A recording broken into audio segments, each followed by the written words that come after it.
Isang magandang Sabado po ng umaga sa ating lahat at ako po ay nagpapasalamat sa ating Panginoon at nagising po tayong muli sa isang umagang puno ng pag-asa at dalangin ko po na sa umagang ito ay tayong lahat ay nasa malusog na pangangatawan at pag-iisip.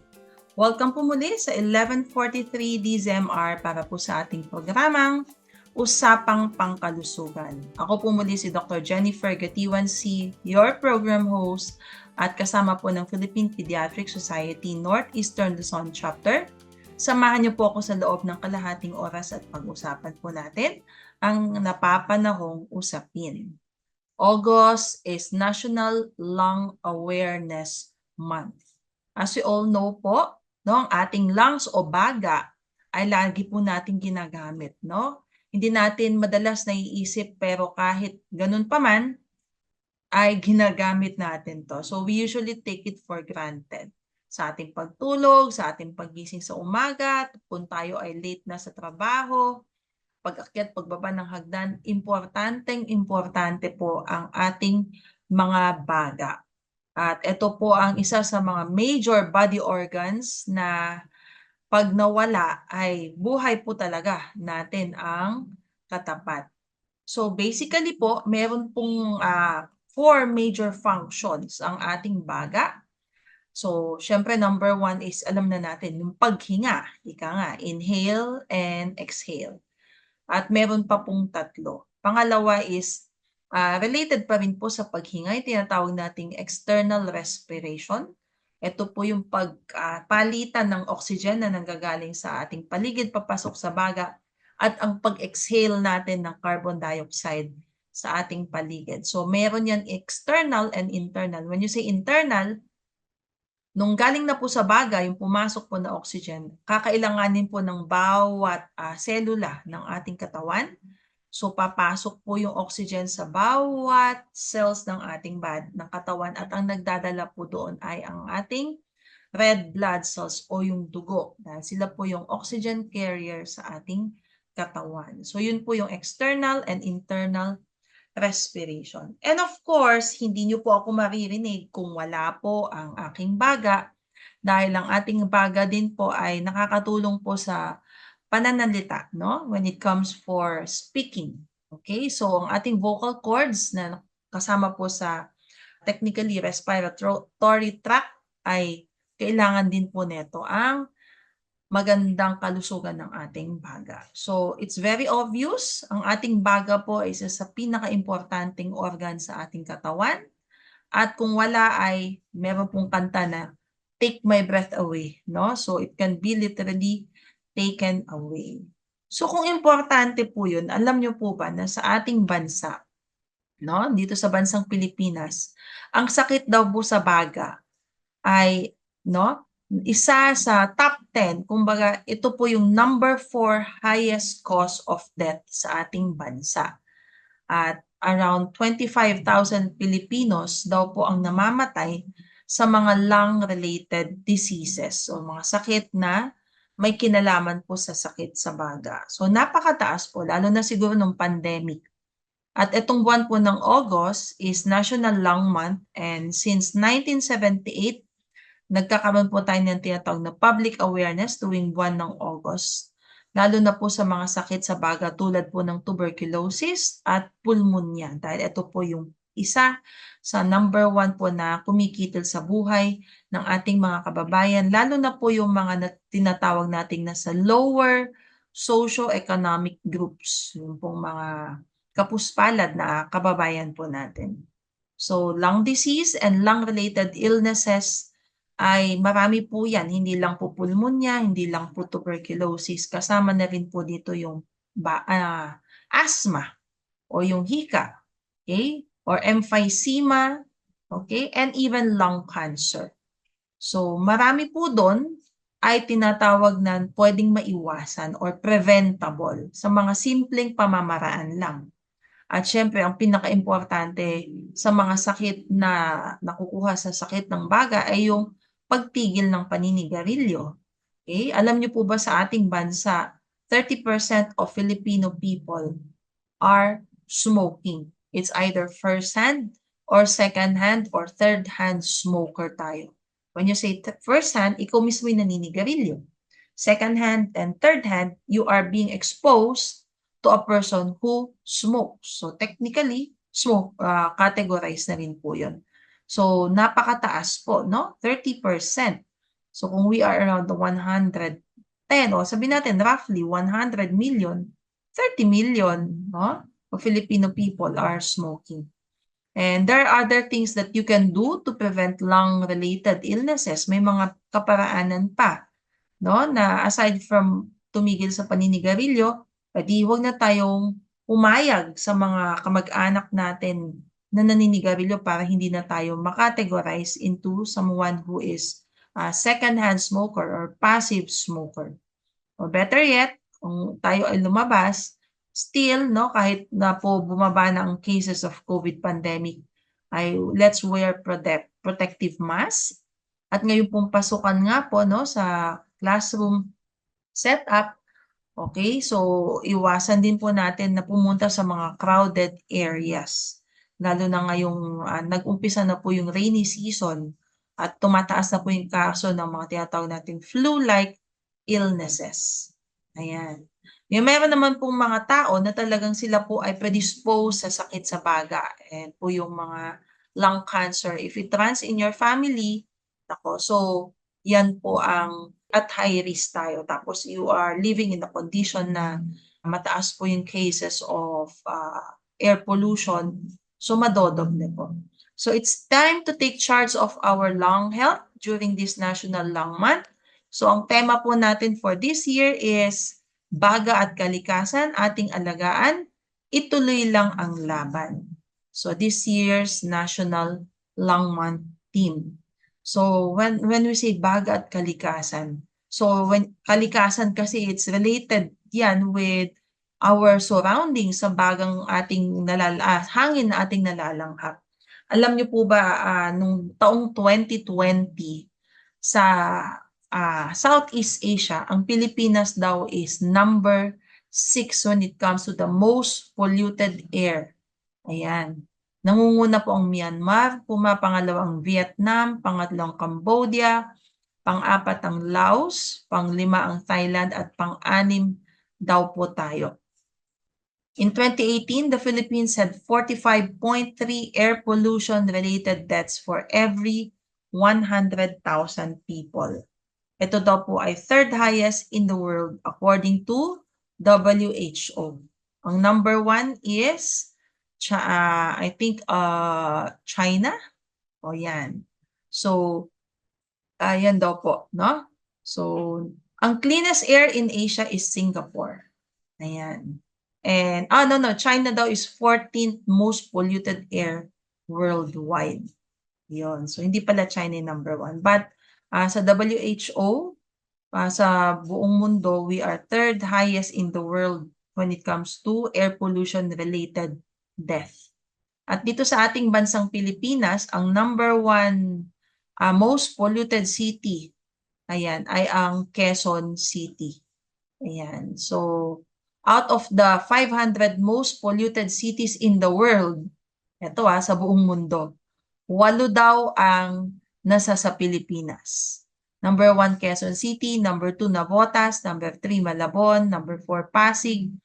Number 5, Caloocan. Number 6, Pateros. Number 7, Marikina. Number 8, Manila. So all of these are in the Metro Manila region. Ayan. So napaka-polluted po sa ating major cities like Metro Manila. Ayan. So how can we take care of our lungs? Marami naman pong kaparaanan. So I'm gonna share some. Of course, number 1 is get our recommended vaccines. So nasabi natin kanina, no, may mga simpleng kaparaanan para maiwasan natin ang mga sakit sa baga. Okay? So aside from pag-iwas is magpabakuna. Marami pong bakuna na pwede hong magbigay ng protection sa infection sa ating baga. Especially mga tinatawag na infectious respiratory diseases tulad ng flu. Okay, so flu season na, pero pwede pa rin po tayong humabol. Pneumococcal vaccine, and of course, COVID vaccine, no? Sa ibang bansa, meron na rin po tinatawag na RSV vaccine. So these are the vaccine preventable diseases. Pero may mga sakit pa din po na hindi po kayang iwasan ng pagbabakuna lang, pero these are just minor illnesses, common colds. Okay? So other vaccine preventable respiratory diseases po ay yung sa pertussis, so DPT, ayan, papakuna ng ating mga baby, at sa mga teenagers and even adults, meron pa rin po tayong bakuna para dito. Ayan, so yun po yun. So talk to your healthcare provider to see if you are up to date on your vaccinations, child and adults alike. Okay, so dahil alam po natin, no, itong mga sakit na nasabi natin kanina, they are very unpredictable. So prevention is still better than cure. And aside from vaccination, eat a healthy and balanced diet. Madalas po natin sabihin to, no? Healthy, balanced diet. Pero ano nga po ba ito? Sa adults po and even bigger children, pag sinabi nating healthy, balanced diet, ang nandoon po na mga elemento ay gulay, prutas, no? A good source of proteins are legumes. Andito po yung mga beans, lentils, so yun nandun sa bahay kubo. Na-mention natin yan nung nutrition month, last month. Nuts and whole grains, okay? So when you say whole grains, dito po papasok yung mga unprocessed po na mga bigas, brown rice, mga mais, okay? Oats, whole oats. Yan. And we should have, pagdating po sa prutas at gulay, at least 400 grams or around 5 portions of fruits and vegetable per day. Hindi po side dish. Yan po ang main dish, excluding potatoes, sweet potatoes, cassava, and other starchy fruits. Yan po yun. So basically, ang karne, maliit na parte lang po yan. It could to be a good source of protein. Pero baliktad po tayo. Sa mga bata naman, no, infants and toddlers up to 2 or around 3 years old, no, ang optimal nutrition po to improve their development, lalo na nabubuo pa lang ang kanilang pangangatawan, is very important. So 0 to 6 months, pag sinabi nating healthy diet for babies, 0 to 6 months, they should be breastfed exclusively. So breastfeeding lang po, yun ang kanilang main source of nutrition, ideally. So nasabi natin, August is also Breastfeeding Awareness Month. Very important po to, na-discuss natin noong mga nakaraang linggo. At you can breastfeed them continuously until 2 years old and beyond, kung kaya. Pag beyond 6 months, complementary na lang po ang breast milk or even other kind of milk. So they are just, side na. Because they should be trained to eat a variety of safe and nutrient-dense food. Pag sinabing safe and nutrient-dense food, hindi po kasali dito ang salty and sugary food na nandun po sa mga processed food na nabibili natin. So dito na po pumapasok yung similar to the adult diet. Fruits and vegetables, beans, ayan. So in just a smaller amount. O, yun po yung healthy diet. Aside from that, syempre kailangan natin ng panulak, drink plenty of water and other fluids because water is vital to our health. It plays a key role in many of our body functions. But the amount of water that we drink varies depend on our activity level. Kung ikaw ay kargador, syempre mas madami kang dapat mainom. Kung ikaw ay maliit na bata, mas konti lang naman ang iyong iinumin. So eating fresh fruits and vegetables that are full of water helps with this daily water intake as well. Ayan. So dito tayo medyo magbibigay ng importansya. Do not smoke and avoid second-hand smoke. Dahil nasabi nga po natin kanina, no, 30% of Filipinos are smoker. And because of that, dito tayo nagkakaroon ng problema. Alam niyo po ba that tobacco causes 8 million deaths every year sa buong mundo? And the benefits of quitting, sa pagtigil po sa paninigarilyo, are almost immediate. Ibig sabihin, agad-agad ang benepisyo pag tayo ay tumigil na sa paninigarilyo. In about 20 minutes of quitting smoking, pag di ka na daw na nagdirilyo, your heart rate improves. So, ibig sabihin, ang unang magbe-benefit ay ang inyong puso. Within 1 to 9 months, as minimum as 1 month na hindi ka na naninigarilyo at you can prolong it to 9 months, yung pong pag-ubo-ubo at paninikip ng inyong dibdib ay nababawasan. Patagalin mo pa yan, huwag ka nang manigarilyo around 5 to 15 years. Your stroke risk is reduced to that of a non-smoker, no? Given a healthy lifestyle as well. Parang hindi ka na rin at risk to smoking. And aside from that, your lung cancer rate is about half of that of a smoker. So mas less na rin by 50%. And no, heart disease is also less. So dun pa lang panalo na. Okay?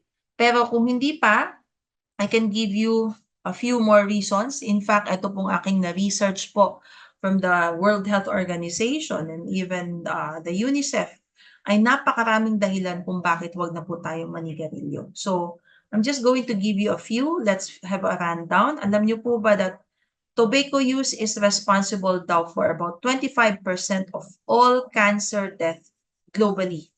Ayan. So, hindi na natin kailangan pa ng maghintay ng COVID bago magkaroon ng pandemic. So, sakit pa lang sa baga dahil sa paninigarilyo. Technically, parang pandemic na rin.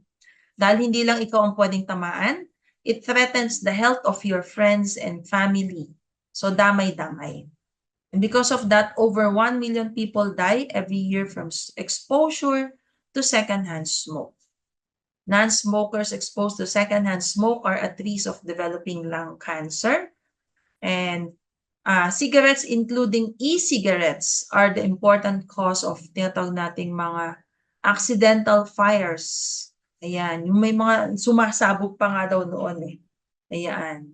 So, yung mga taong hindi nga naninigarilyo, no, na-expose lang, ay pwede ding makalanghap ng harmful chemicals. And even those people na hindi naninigarilyo, yung second-hand smoke, they could have what you call at high risk na sila sa tinatawag nating type 2 diabetes.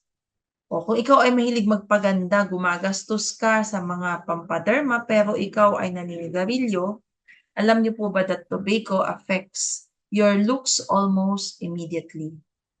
From your skin to your whole house, your clothes, your fingers, ang iyong hininga ay amoy tabako, amoy sigarilyo. Kaya nga iba naman ngayon lumipat sa vape, pero parang kinandy coat lang yan. Okay, so speaking of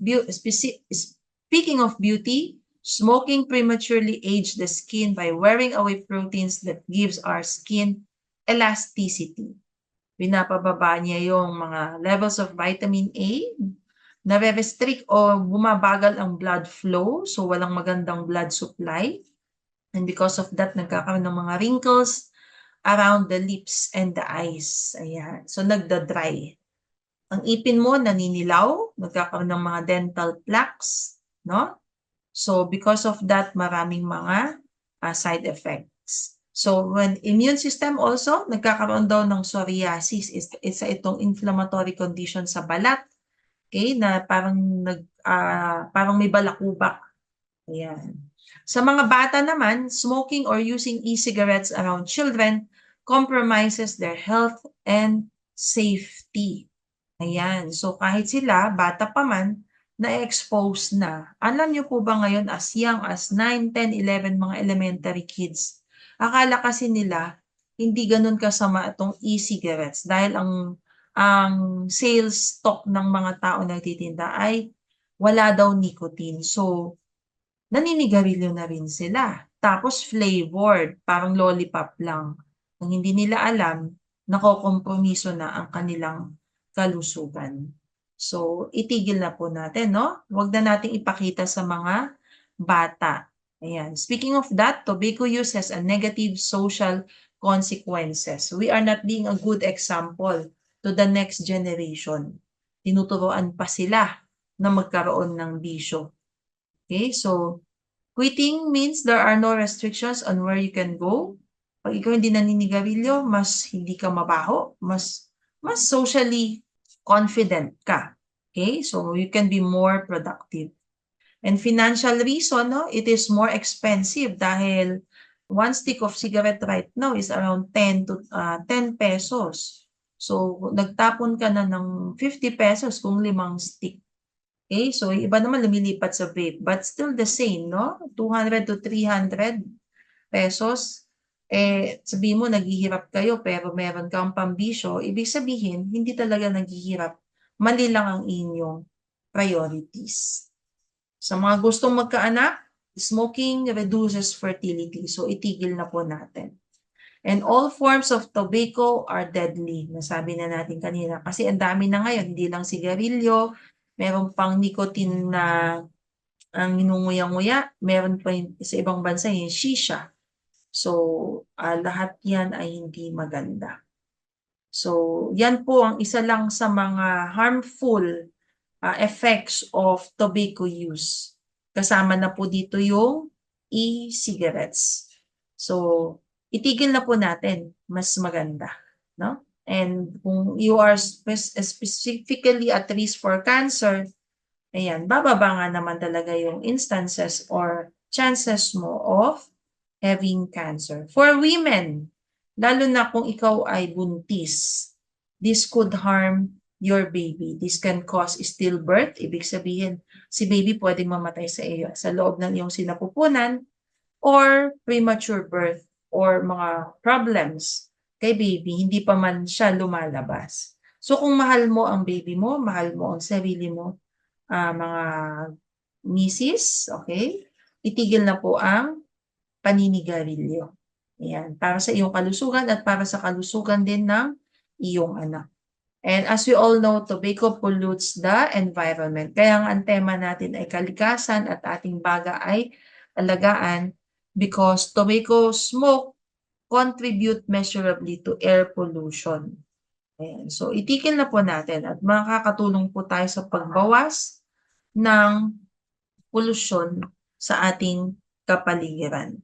Ayun. So, alam niyo po ba na for every 300 cigarettes produced, that's around 1.5 karton, kailangan daw magputol ng 1 tree is required to cure the tobacco leaf alone. Ayan. So, isang puno daw ang mamamatay para lang sa isang dahon ng tabako. Ayan. So, pati doon, no, mauubos ang ating kagubatan. So, yan po ang mga dahilan, no? Napakaraming dahilan.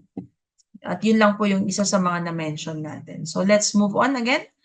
No? Aside from healthy diet, quitting smoking, at drink plenty of water, kung ikaw ay very fit and healthy at ikaw ay nag-exercise, ayun, stick to it.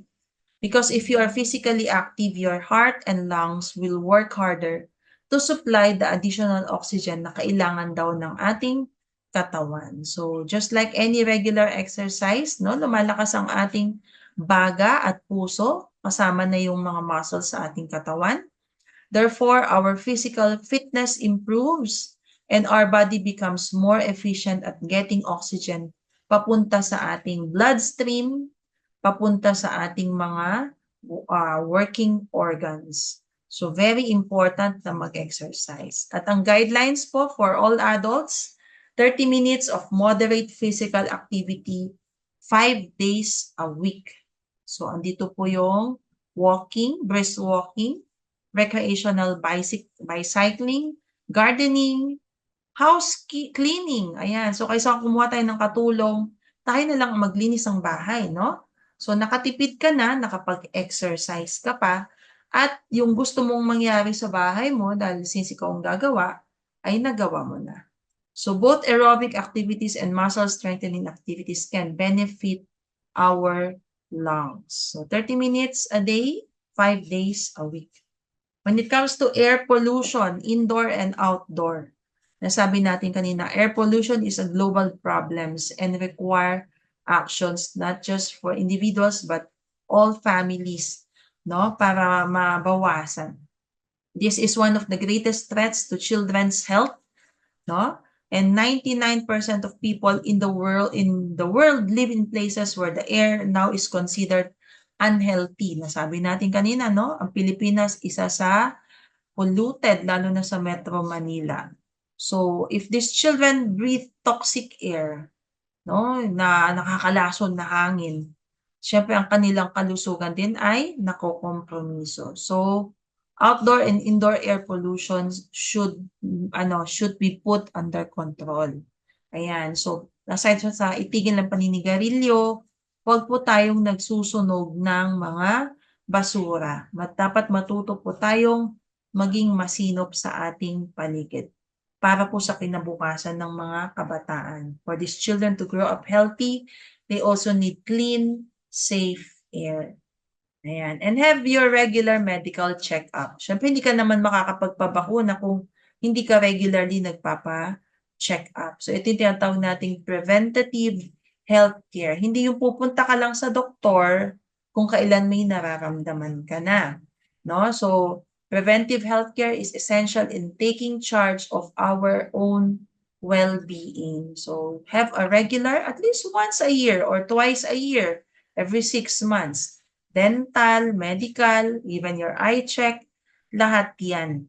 Okay? So, very important po to. So, bata at matanda. Pero syempre, habang nagkakaedad, ay mas madalas na ang check-up dahil, kumbaga, wear and tear na ating katawan. So, importante po to. So, sa ating pagtatapos, no, ang tema nga natin ay baga at kalikasan, ating alagaan. Ituloy lang ang laban. So, ang laban po natin ay itaguyod ang magandang kalusugan ng bawat mamamayang Pilipino. At sa pamangangalaga ng ating kalusugan, kailangan natin ng wastong kaalaman at tamang pagpapahalaga para sa ating katawan. So, meron pong kasabihan, no, ayon sa Kawikaan 22, chapter 22, verse 3. Okay, so Proverbs 22, verse 3, sabi sa English, "The prudent sees danger and hides himself, but the simple go on and suffer for it." Pero sa Tagalog po, mas maganda. Kung may dumarating na panganib, ang matalino'y nag-iingat. Ngunit di ito pansin ng mangmang kaya siya ay napapahamak. So, nawa ay maging matalino tayo at malinaw nating naiintindihan ang panganib na ibinibigay ng masamang epekto ng sigarilyo at maruming kapaligiran. Nakasulat na rin naman po yan sa mga kaha ng sigarilyo na ating binibili. So, wag po sana tayong nagbubulag-bulagan sa nakasulat na yon. So, baga at kalikasan, ating alagaan. So, that's it po for today sa ating programang Usapang Pangkalusugan. Nawa sa sandaling panahon ay may naibigay po tayong linaw at mahalagang impormasyon tungkol po sa ating paksa sa araw na ito. Aking dalangin ay mamuhay po tayo ng malusog sa katawan at sa kaisipan. So, abangan niyo po ako muli sa susunod na Sabado para sa ating programang Usapang Pangkalusugan. Dito lamang po sa 1143 DZMR, a proud member of KBP. Ating tandaan, ang ating kalusugan ay kayamanang di mapapantayan. Happy weekend po sa ating lahat!